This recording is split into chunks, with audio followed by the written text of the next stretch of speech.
Good morning, children. Welcome to geography class. Now, the portion which I am going to teach you is the continuation of the chapter Mineral and Energy Resources Part 2.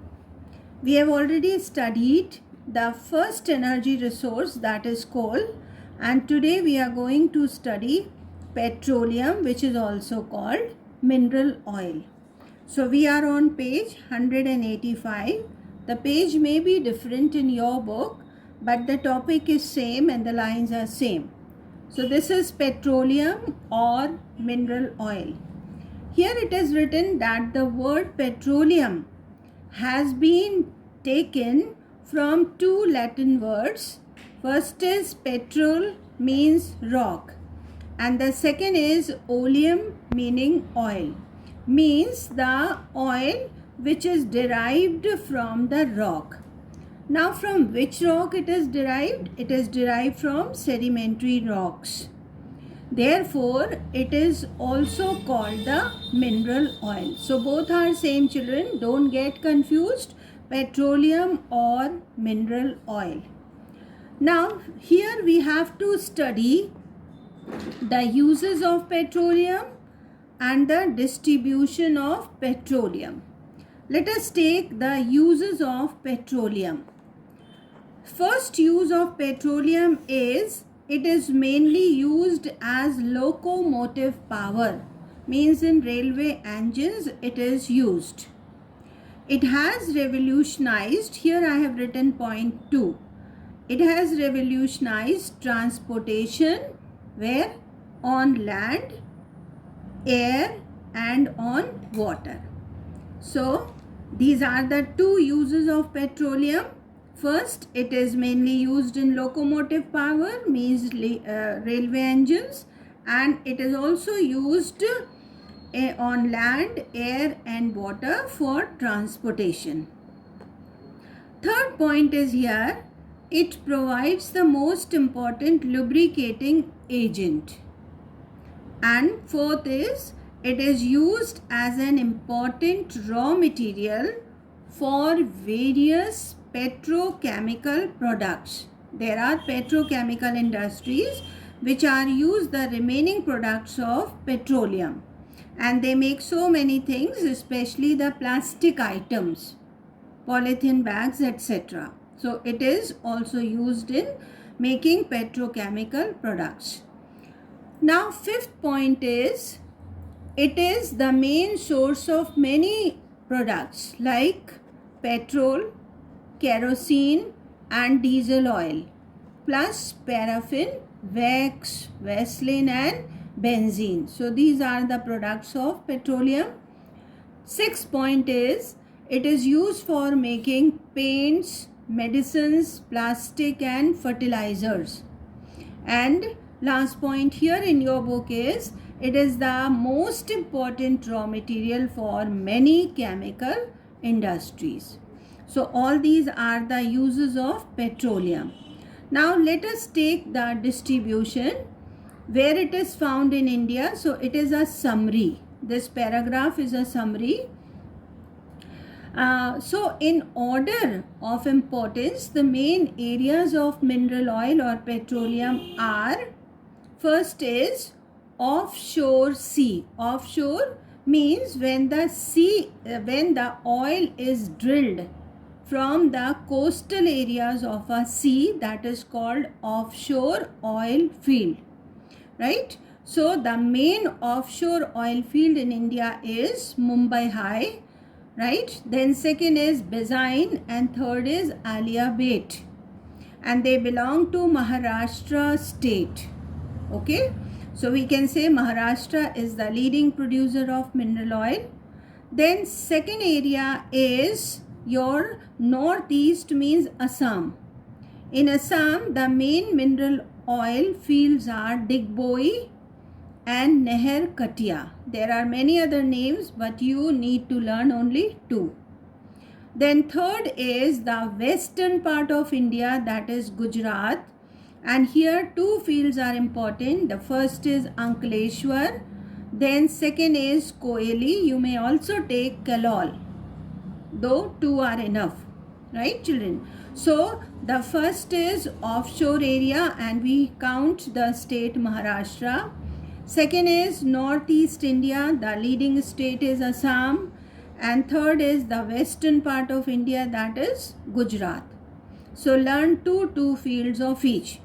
We'll see the details on the next page. Now here on the same page you are getting this chart, and these are the oil refineries. So children, what are the oil refineries? When the oil is drilled, it comes out in a dirty form, means it is mixed with mud. So it is sent to the refineries, right, where it is clean, the mud is separated or the impurities are separated from the mineral oil or petroleum.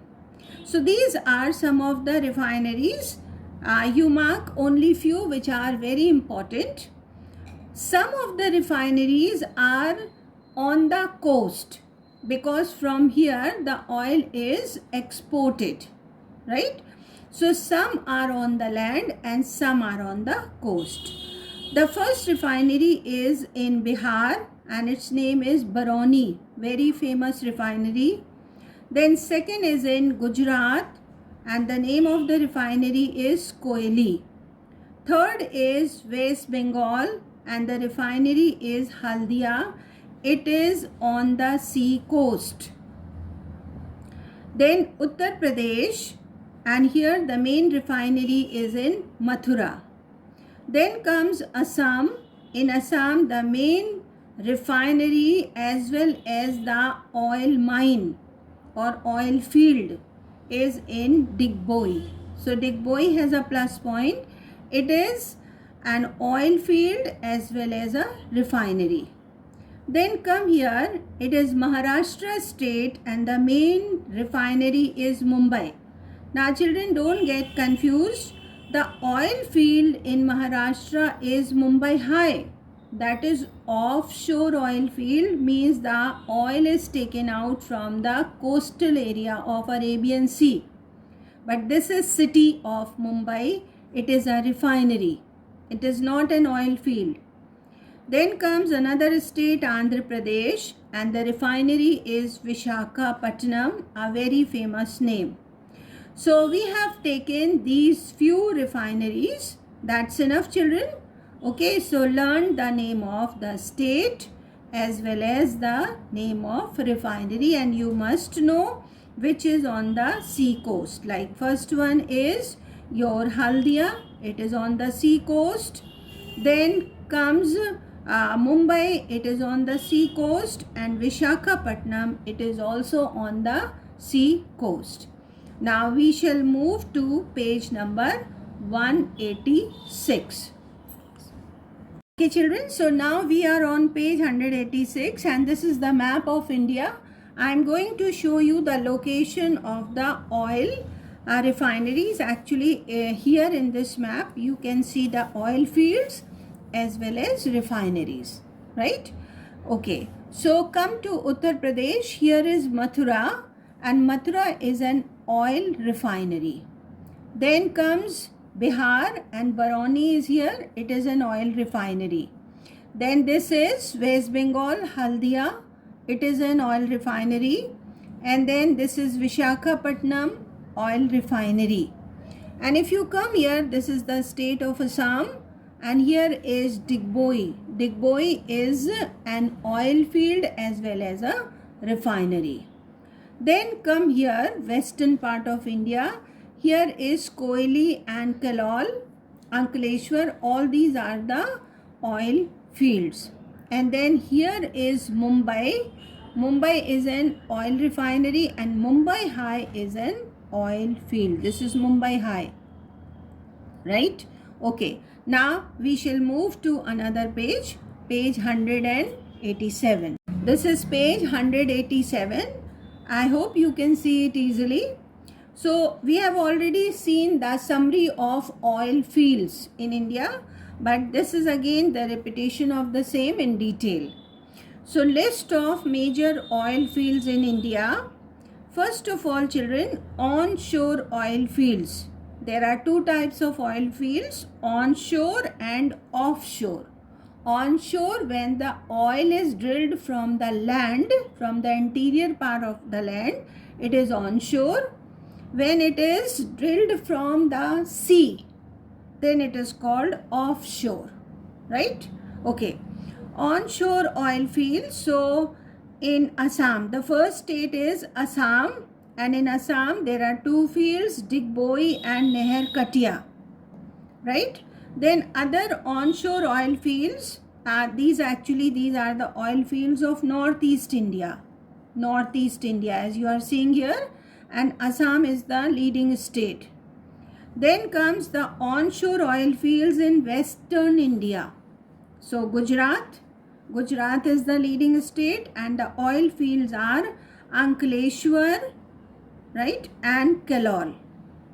Okay, there are many other names, but you need not to learn all. Then onshore oil fields in southern India, and these are the river basins. So first is Godavari basin, Kaveri basin, and even Krishna basin. These are the rivers of South India, right?